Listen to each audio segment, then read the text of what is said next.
We are undoubtedly in the midst of a child health crisis, a public health crisis. Most in the health profession, most in the public health profession recognize that. How we deal with that, though, is complex.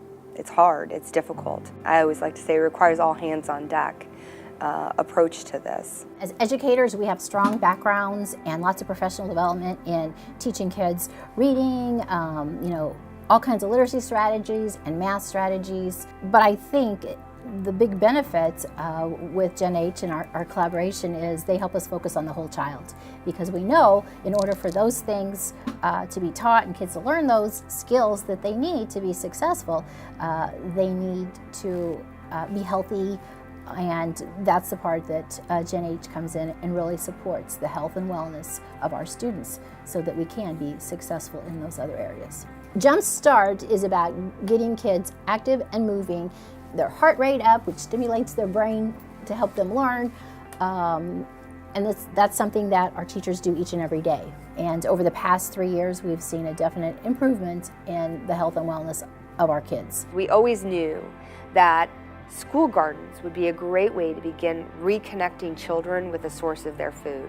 I don't think many of our kids had ever seen a garden or helped grow things in a garden or weed a garden. We have one boy who had never tasted a cherry tomato last year, and he was in the garden and he's like, "Mrs. Stanley, what is this?" And I said, "Well, it's a cherry tomato. Go ahead and eat it." He goes, "Just pick it off and eat it?" I said, "Well, yeah." He picked it off and said it was delicious and went home and told his mom he wanted him to buy him some.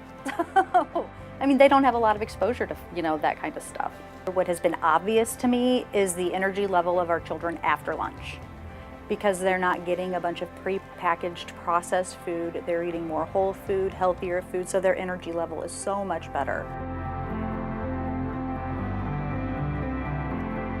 More than 80% of every dollar we raise goes directly into our programs, goes directly into impacting our schools to make them healthier, goes directly into impacting our communities to make healthy communities.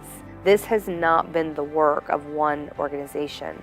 This has been the work of a coalition of community-minded groups who all have the same goal, which is a generation of healthy kids.